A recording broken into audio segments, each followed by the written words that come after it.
Namaste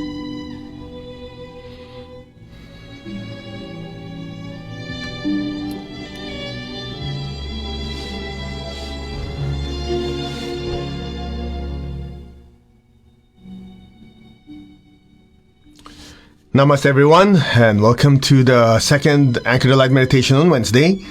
And so before we start, let's ask for divine blessing, shall we? To the Divine Supreme God, Divine Father, Mother, to all the spiritual elders, holy masters, to all the saints of all traditions, to all the holy archangels, holy angels, and spiritual helpers. Personally, to my teacher, Master Chokok Sui, Mahagu Jimeiling, we thank you for divine light, divine love, guidance. Thank you for divine healing energy. Thank you for wisdom and divine protection. We thank you in full faith, and so it is. Okay, so I hope you were able to join us for the meditation this morning. And so tonight I saw another story that I think you guys might find interesting. You know, it's one of those Zen stories that whether it happened or not, we have no clue, but at least you can extract some lesson out of it, right? So anyway, the story goes something like this. There's this great warrior, okay, and he had never been beaten. So he lived in this town. He's a great master, never been beaten before. And so there's this young kid just showed up out of nowhere, this warrior that's also super, super good, and he's determined, I'm going to beat this guy, okay? And so he challenged the master, and against the advice of the master's students, because the master's already old, right? So, he said, hey, come on, this guy is strong, he's smart, he's known to exploit everybody's a weakness, the first few seconds, and once he knows your weakness, bam, he just beat you up and all that stuff. So the master said, no, I got this. So he agreed. Anyway, so they squared off, just imagine a Chinese movie, whoa, and all that stuff. All right. Gotta set the stage here. Okay. Anyway, so they squared off, they're ready to fight, right? So the master stood there, whatever his hand movements are, and the young dude start screaming, yelling, hurling a lot of insults at the teacher, okay, at the master. You are this, and everything you can think of for a whole hour, just hurl all these insults. Well, the whole idea here is he wanted to destabilize the master so that if the master get upset, then he'll find out, he'll notice that, his nervous system is weak here, and it causes him to have an opening, whatever. And for a whole hour, the master just stood there and just watched him. Well, this kid knew that if he didn't find a weakness, he dare not attack because, the master has never been beaten. So he was embarrassed and he left. Okay? And so the students go, Master, what happened? What happened? This guy, he's stronger than you, faster than you because of your old age, How come he just left? And so the master said, well, if somebody gave you gifts and you don't receive it, to whom do those gifts belong to? The student says, of course, to the person who gave it. Yeah, he hurled me all these insults. Well, I just watched him. I didn't receive it. So what happened? Went back to him. Okay, some of you heard that story, and you've heard a reference to that, what the Buddha taught. So just to kind of connect it to you, there's a story again. Whether these actually happen or not, we have no idea, but at least we can extract the lesson. So there's this story. The Lord Buddha was walking into a village, and all the people going, really bowing, right? And there's this guy who's crazy guy comes out and starts same thing, insulting him, going crazy and screaming, yelling at the teacher. The teacher was calm, and at some point the teacher said, can I ask you a question? And the screaming guy goes, yeah, what's your question? If somebody gave you a gift and you don't receive it, to whom do these gifts belong to? Well, of course, the guy who gave it. So the Lord Buddha said, well, you try to give me your anger, your insults, I do not receive it. So to whom do these anger and resentment belong to now? And at that point, that person was just shook up and realized that he started, so it went back to him. And according to the story, at some point he had a realization, he had a little enlightenment, and became the Buddha's student. Okay, one more story. So if you're from Indonesia, I forgot the name of it. It's a certain martial arts technique in Indonesia. It's pretty impressive. Okay, so in 1985. It was a Pranic Healing World Convention. The first one is in Manila. The second one is in Indonesia. And so I remember we went there and we were shown, Grandmaster Cho, myself, my colleagues, and I know several hundred Pranic healers were in this auditorium. They had demonstration, and these guys were amazing. Just like, I saw them, imagine one of these kids go, sat down, they put a cloth or whatever on top of the guy's head, and then whatever it is, set it on fire, and put a wok. Like if you're cooking Chinese food, put some food in there. You see this kid with his bare hands go cook it like this, and then offer the food to us. And then what else? They poured glass everywhere, real glass. And you could hear, stuff would break, right? The kid just jump and then turn around. So anyway, a lot of martial arts technique. And one of the things they do is some form of telekinesis, like be able to move people and objects. So they did a demonstration. There's this hallway. A lot of times in an auditorium, there's a hallway on this side, this is the auditorium. So they did a demonstration where this woman was walking, and they had one guy simulating a purse snatching. Okay, so imagine this woman was walking. We're all watching from the side, and then this guy ran at full speed, and the woman's walking like this, and grab her purse, right, and start running. And there's no way, unless they choreographed this really well. The guy ran, and you look at the woman like this, and to the microsecond, she went like this. The guy who was running, it's as if he hit the brick wall. And then the woman went like this. Of course, the sound effect is mine. Huh? And you see this guy go, and the woman grabbed the purse. We were like, whoa, that's pretty good. Now, it's our time to participate. So, went on stage. Well, I was not on stage. It was one of my colleagues was on stage, and one of their guys who does all this stuff, right? And so he's standing there. My colleague was standing there. And then I was asked to be a volunteer. I said, okay, so I got up on stage. So I'm standing behind the martial arts dude, right?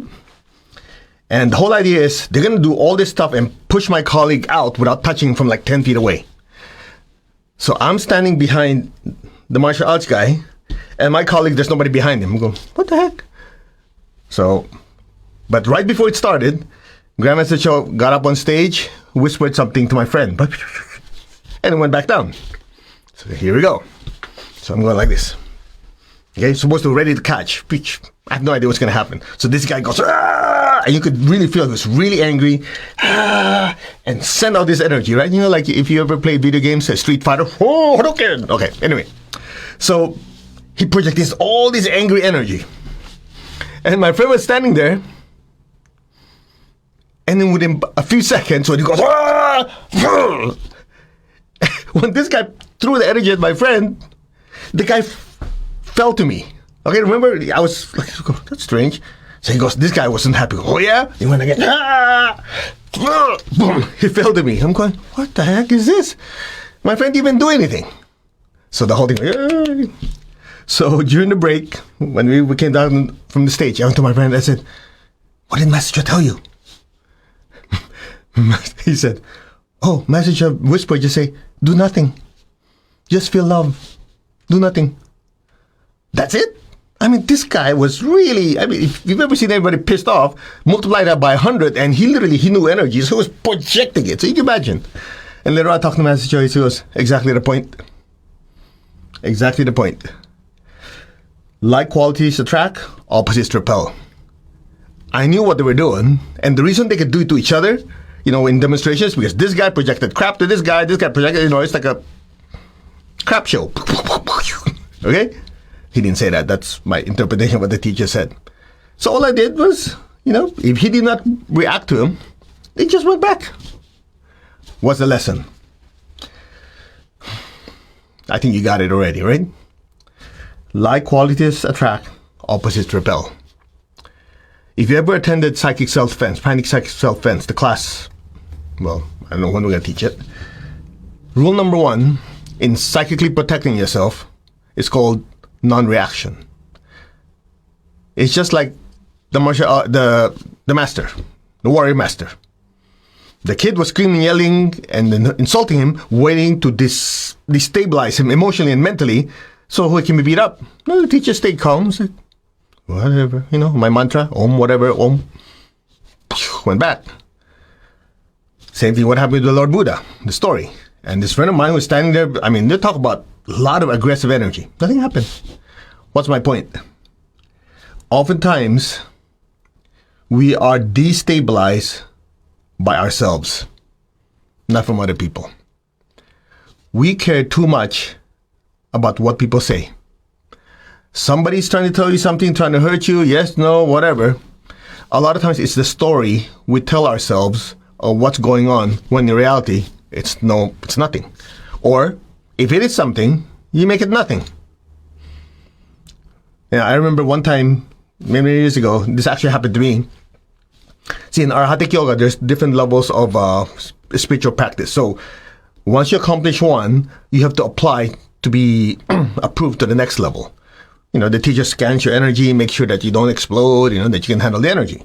So, there's this student who have been wanting to, and in my case, I was given the task of screening who should move forward or not.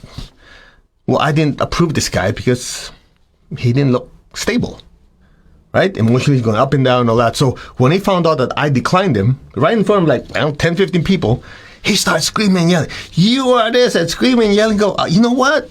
I've been shooting arrows at you for the last year, shooting arrows, spears, and all the whatever." I'm looking at him going, and so? And then afterwards he said, he's screaming, yelling. He didn't realize he was telling me everything he's doing and how it messed up his life. He's like, "You are this, and they're shooting and proving you think," and went on, and I'm sitting there going, there's no email then, this many years ago. And then some boy goes, "Yeah, and then my life is such a mess." Now I'm thinking in my mind, well, I didn't do it. You do it to yourself. What's my point? Same thing. It all goes back to the awareness of who you are.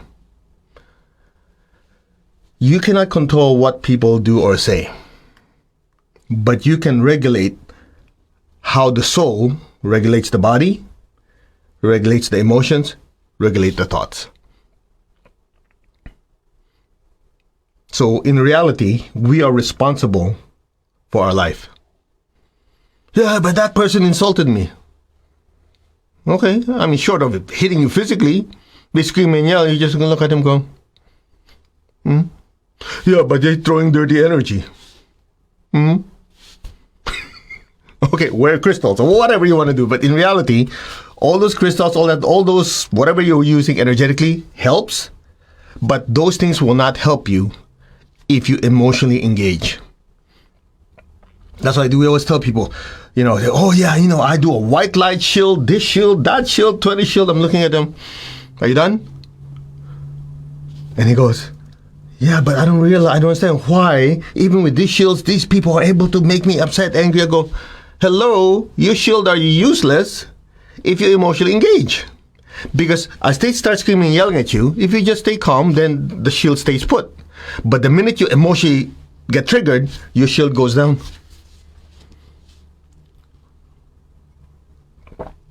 Shocking, isn't it?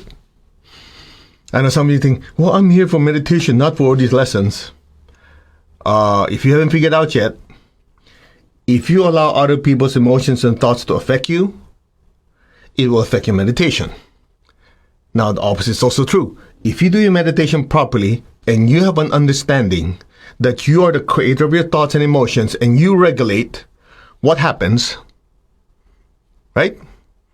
So you can say, okay, these negative thoughts and emotions are not mine. Yeah, but some people, they push my buttons, they trigger me.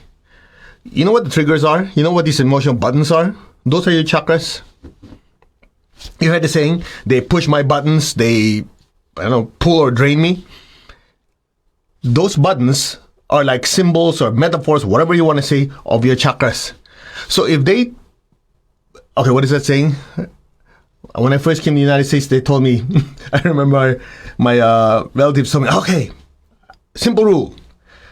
Never ask a woman how old they are, and never ask their weight, and never ask a man how much he makes. I'm going, what?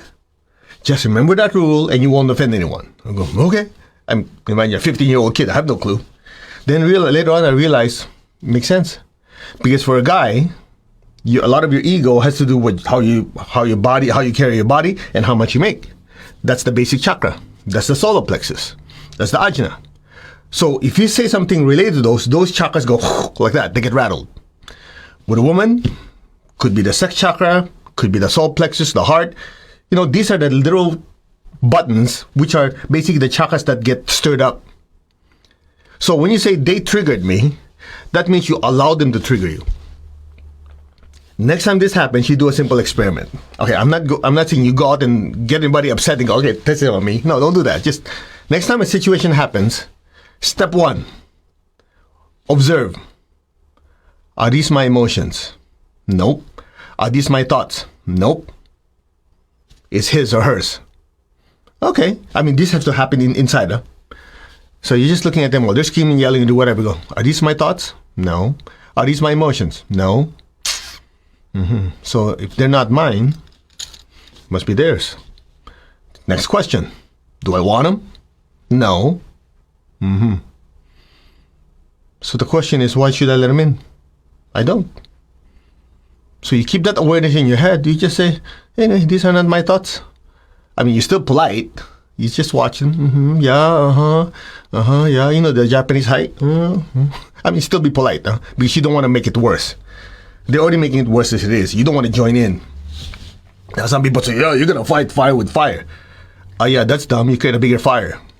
You put out fire with water. But what I'm saying is, non-reaction starts with your spiritual practice. Because when you don't react, the soul stays in control of the body, the emotions, and the thoughts, and you get to choose how to respond. You get my point? Without that awareness of who you are, the thing goes down the toilet.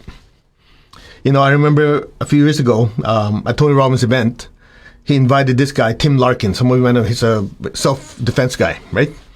And it's interesting what he said, that in the time of, if somebody is about to attack you or in times of danger, the number one reason people get hurt is because they lose their awareness. They start going crazy, and then that's it. They get beat up or they get hurt. But if a person can just have the ability to step back and be aware, okay, what is the threat level here?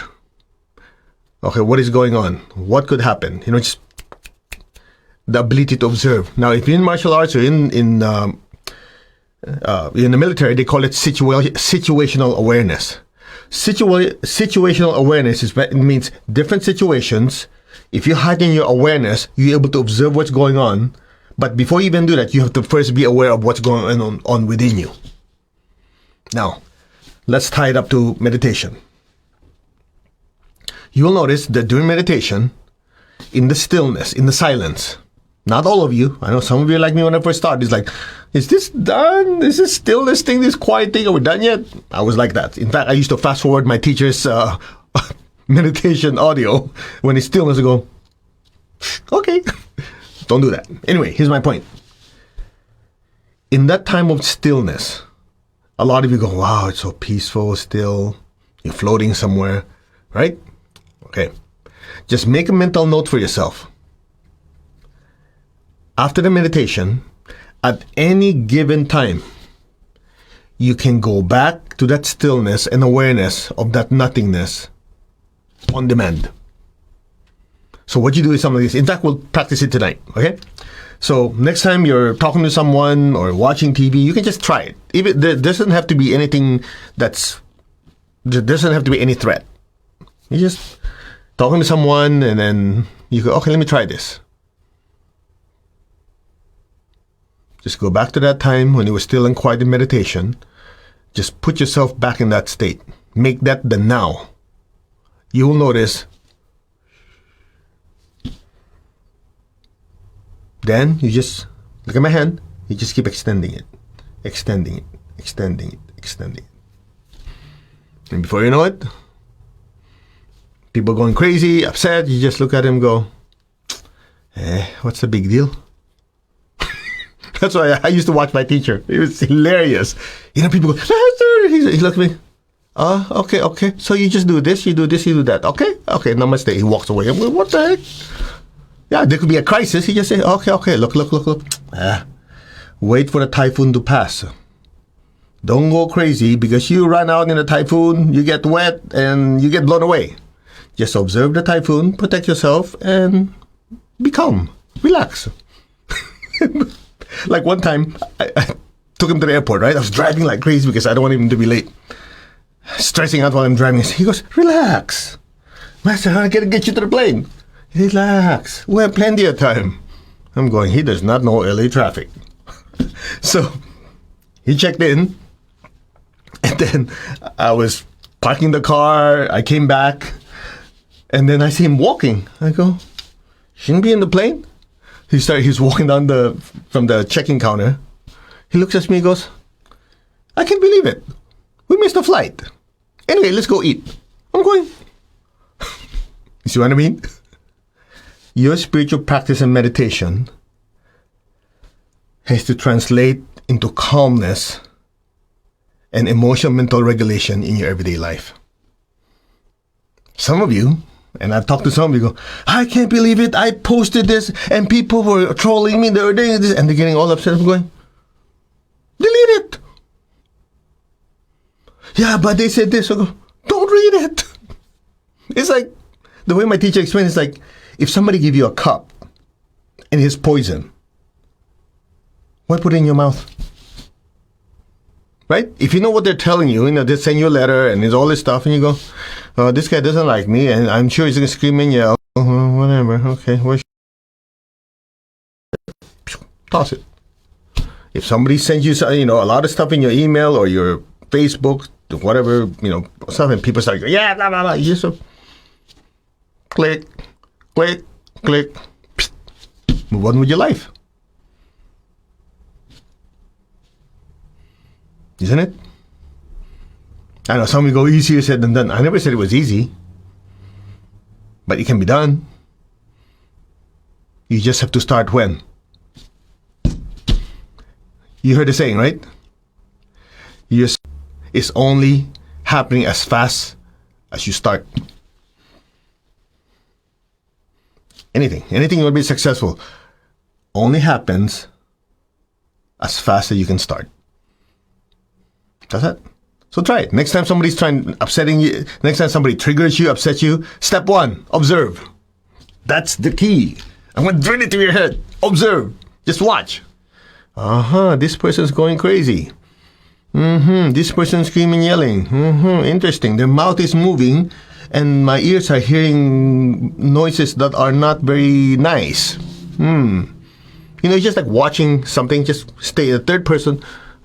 This person's a little crazy. Okay. Very interesting.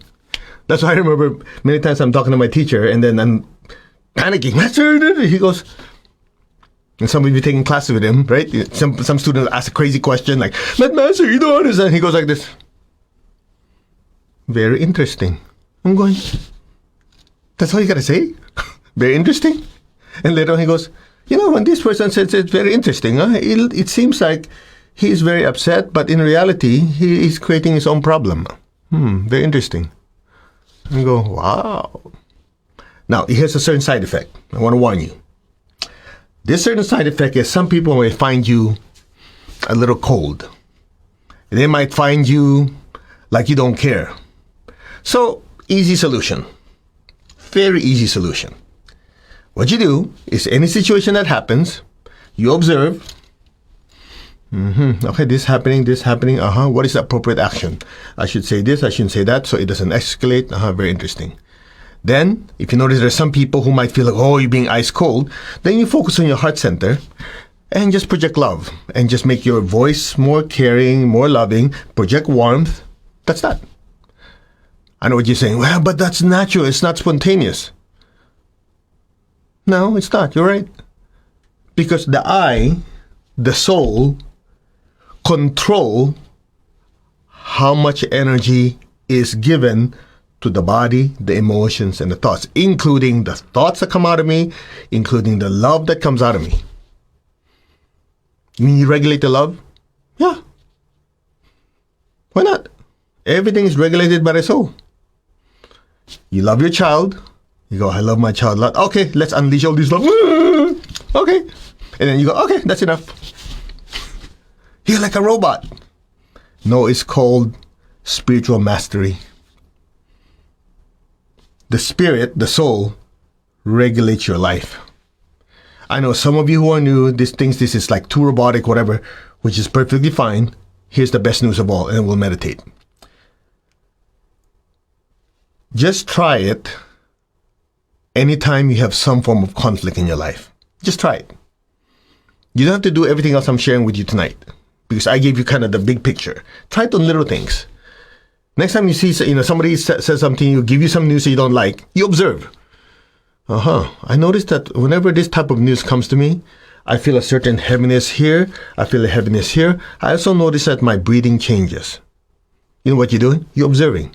Then you go like this. Yeah, I noticed that when my wife says these things, I notice I tense up. Interesting. So it's not the eye that's tensing, but my body responds this way. Let me try it. Next time that person says this, I'll observe my body and make it not respond. You take baby steps. So that warrior master, he did not become like that overnight. Took time. But that's probably one of the reasons why he's so good, never been defeated, because he can regulate his body, his emotions, and his thoughts. Remember what he said this morning. You're the charioteer. You train your horses, the physical, emotional, mental vehicles, to go to where you want, not the other way around. Okay? Just think about it. So next time somebody sends you a nasty quote, a comment on something you put in or whatever, you just kind of observe it. Very interesting. This person is very upset. He doesn't like my makeup, doesn't like my shirt, doesn't like my whatever. Very interesting. I wonder what's going through this person's head. Anyway, that's their thought, not mine. On to the next message. You do that enough times, you start going, everything's nice, everything's quiet. All right? Just a little thought. And you don't have to be all zenned out about it. You can still be functioning. You still can be happy. You can do whatever you like. At least you get to be the one to choose it. By the way, the second part of that, remember, some people push your buttons and some people drain you or yank on you. The part on pulling on you is what we call in pranic healing energy cords. So if you've taken the classes, you already know every time you finish working with someone, you cut the cord. Or if somebody's very nasty to you, you just imagine there's a link, like a energy cord between your solar plexus below your sternum to theirs. And you just go like this, cut, disconnect. Now don't do it in front of them. They're going to get pissed off, They're going to go, what do you think I am? You just say. And what I used to do is like this, when somebody's very negative, I just go,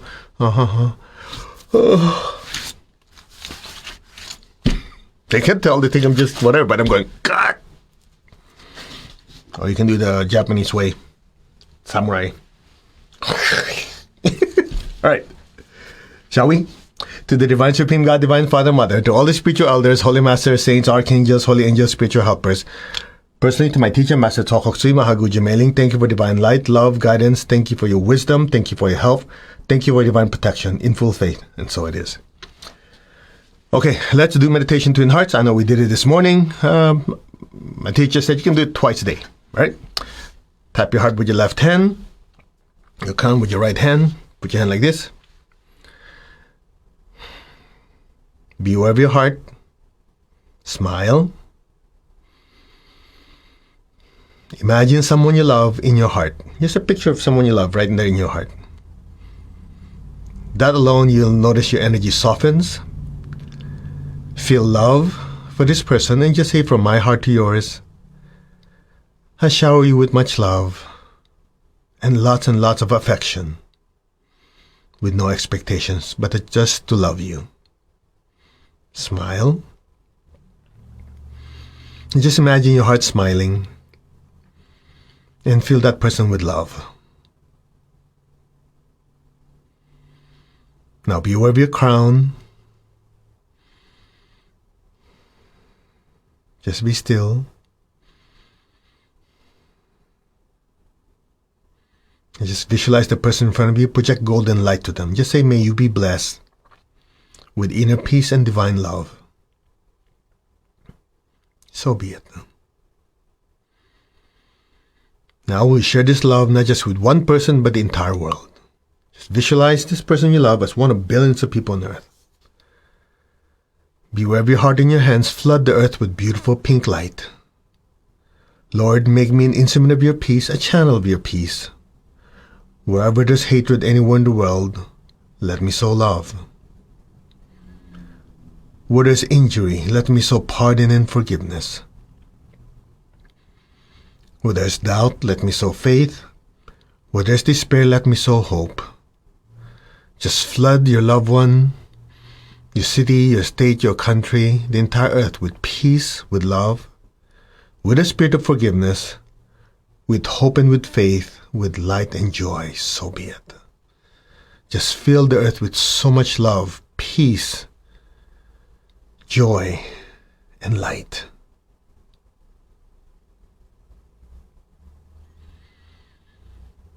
Now be aware of your heart. Take a deep breath. Be aware of your crown. Exhale. And stay there. Just be aware of your crown. And just say, our souls are one. There's only oneness. Now be aware of your crown in your hands. Flood the earth with golden light. Lots of golden light. From the heart of God, through my soul, through my entire being, may every person, every being on earth be blessed with loving kindness. Let all be blessed with great joy and happiness, with understanding, harmony, and divine peace. Let all be blessed without exception. So be it. So be it. Just be aware of your crown in your hands. You just flood the earth with so much golden light.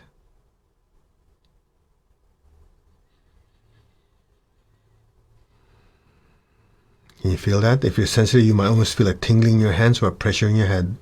Just let the energy flow through us. Now be aware of your heart and crown at the same time. Take a deep breath. Project golden light even brighter than before. Fill the entire earth. Just say, our hearts are one, our souls are one, our spirits are one. And in this oneness, we humbly ask to be channels of healing and love to the entire earth.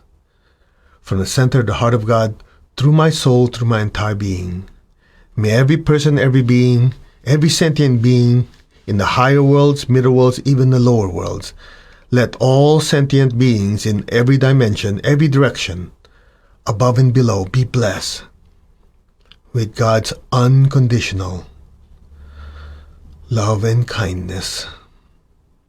Let all be blessed with inner peace and inner healing.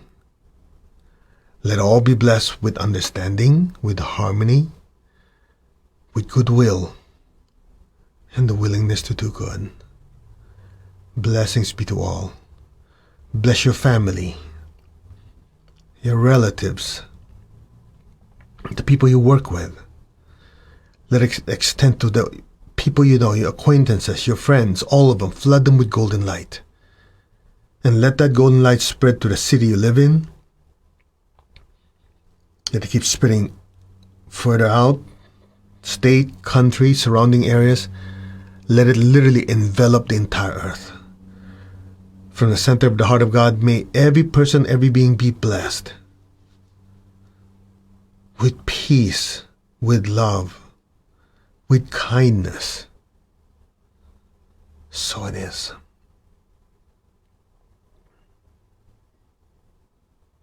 So it is. Just be still.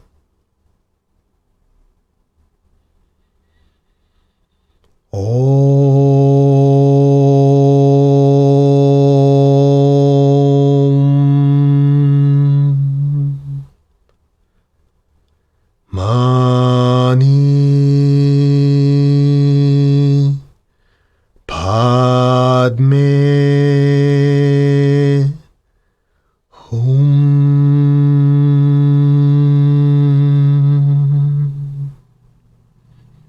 Blessings be to all.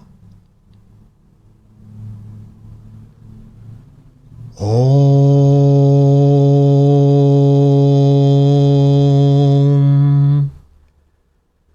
Mani Padme Hum.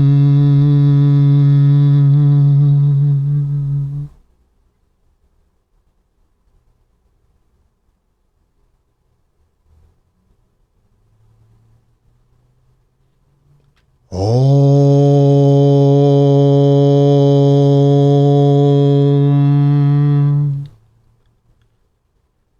Mani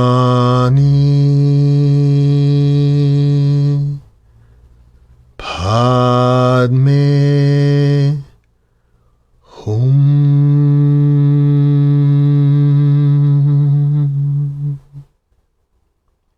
Be still.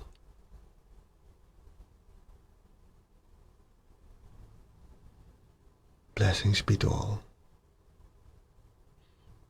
All means all, including the people who don't like us. May all of them be blessed with peace, with love, and with kindness. So it is.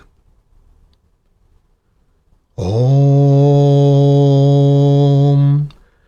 Mani Padme Hum.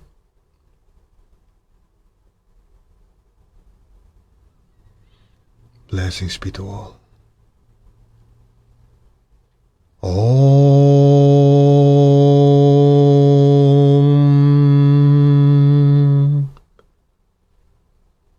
Mani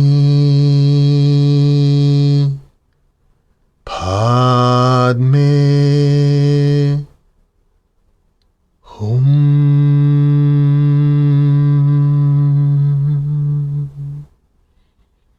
Blessings be to all. Now lower your hands on your lap. Keep your tongue on the roof of your mouth. Keep your eyes closed. And just let your awareness drift up your head, past your head. Just allow your awareness to float above your head to a beautiful golden star floating above your head. Just look at it and just allow yourself to get closer and closer to that golden star.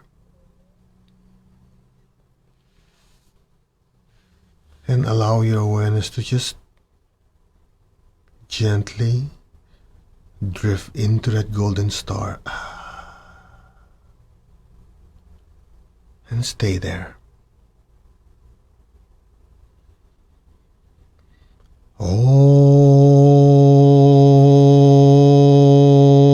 Om Mani Padme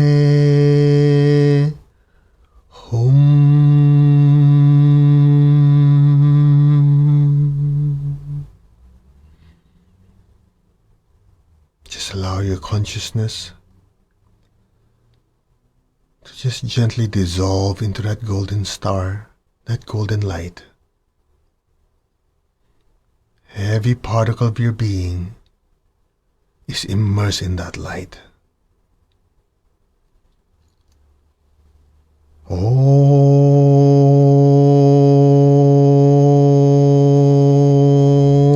Om Mani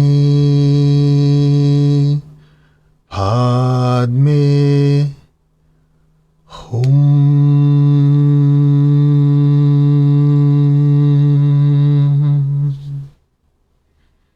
Let go.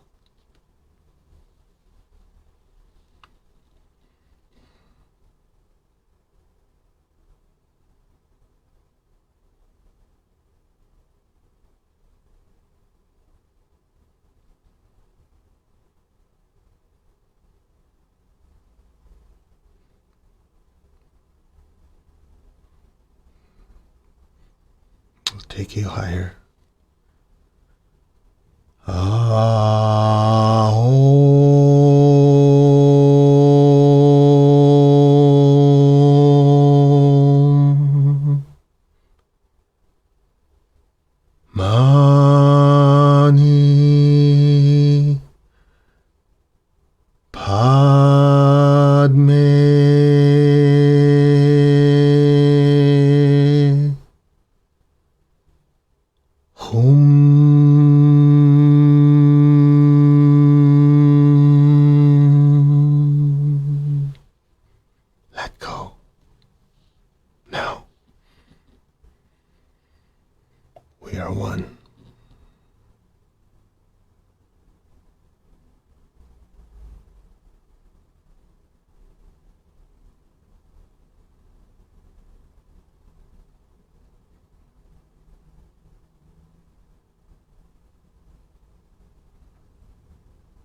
Gently, very, very slowly,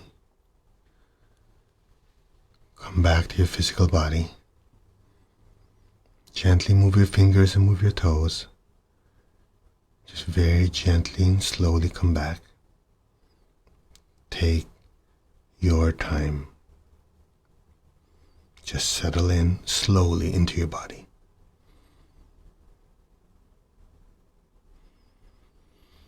Now gently raise your hands in blessing. We release the excess energy our bodies cannot absorb.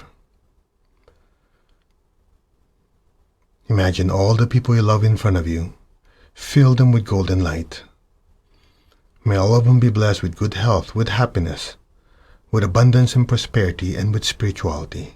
So be it. Let all of them be blessed. So be it. Now be aware of your hands, your feet, and the base of your spine. Just imagine golden light pouring down into Mother Earth. And verbally repeat after me. Let our beloved Mother Earth be blessed with divine light, divine love, and divine power. Let our beloved Mother Earth be healed, regenerated, and revitalized. Blessings be to Mother Earth. Let the golden light go down deep, 20, 30, 40 feet down, and let it spread everywhere. Just flood the earth below us with golden light. May all be blessed without exception. So be it. May all beings be blessed. So be it. So be it, and so it is. So it is. To the Supreme God, Divine Father, Mother, thank you. To all the spiritual elders, holy masters, saints, archangels, holy angels, spiritual helpers. Personally, to my teacher, Master Tokok Sui, Mahaguji, thank you. Thank you all for the blessings. In full faith, and so be it. Okay. Anybody didn't want to come back? Now, let's have a quick test. Keep your eyes open. Ready? Just keep your tongue on your palate. Keep your eyes open. Go back to that stillness a few minutes ago. Keep your eyes open, but keep that awareness of that stillness that you experience. Make it now. And just tell yourself, I can go back to this space anytime I want because I am the soul. I create this space. And so it is. That's it. Crazy simple. And the more you do these meditations, the deeper you go. Next time you need it, you can go back to it in an instant. It's not rocket science. Simple. And that's exactly why I love my teacher's teachings, is he makes it simple. Oftentimes you read spiritual books, they're theistic. I mean, they're good and wonderful, don't get me wrong. Yes, I'm going, how do I use this? Right? So you will notice that the more you do these meditations, it heightens your awareness. It heightens your awareness with the ability to observe, the ability to see what is going on. What is going on with my life? What's going on with my finances? What's going on with my relationship? You get to observe. And a lot of you have already given feedback about Prosperity Zen. You start noticing that, hey, after doing it 7 days, you start noticing, like somebody just told me yesterday, like, yeah, I noticed that question doesn't come up anymore. Am I going to have enough money? That doesn't come up anymore. Well, it used to come up. Do I have enough? It doesn't come up anymore because we do it every single day. Remember, in the Prosperity, we break it up, disintegrate it. So at some point, that energy is not in your aura anymore. So you don't even question yourself anymore. So guess what happened? After you imprint the positive thoughts and emotions of being prosperous, that's now your default. It all starts with your awareness. That's why we call it Prosperity Zen. Anyway, if you go to mastercode.org, if you haven't, there's a free introductory class, which is, I think, over an hour. You can actually practice. If that's all you do, you will benefit from it because we poured a lot of information there. Your consciousness, your awareness. You just practice it. Okay? Just thought I'd throw that in there. And again, this Friday, the morning is Prosperity Healing. And remember your bucket of salt water. Some of you forgot. I notice sometimes I'm talking halfway to go, where's my bucket? Again, the purpose of the bucket is for you to drain out all the negative thoughts, negative energies. Okay? So the ones who are new, 1 or 2 buckets, depending how big your feet are, fill it with, comfortably this much warm water so you're comfortable. Put salt and a little bit of lavender oil. So put it in there while we're having the lecture and the meditation. So as the energy comes through you, it's just disintegrated. The negative thoughts, negative emotions are disintegrated. You can do that for the Friday night full moon meditation too. Okay? So your choice. I think that's pretty much it. And I also already put a link earlier. Just go to loveforhumanity.org. That's the organization that we recommended for you because they're actually have a whole program for helping Texas. And SEVA circle.org. That's out of the Midwest. And they also have a program that they help wherever that's needed. And of course, a lot of you already give to wherever you want to. But these two I know because they're started by our students, so I know who's in charge there. If they're doing crazy stuff, usually I will know. And they're very good. They're really, I think, if I'm not mistaken, some of them only have like a 5% overhead. The rest goes towards feeding and helping people. So if you want to, you're welcome to. All right. Namaste, everyone. We wish you much happiness and joy, and be happy and live super energized. We will see you Friday morning. Take care.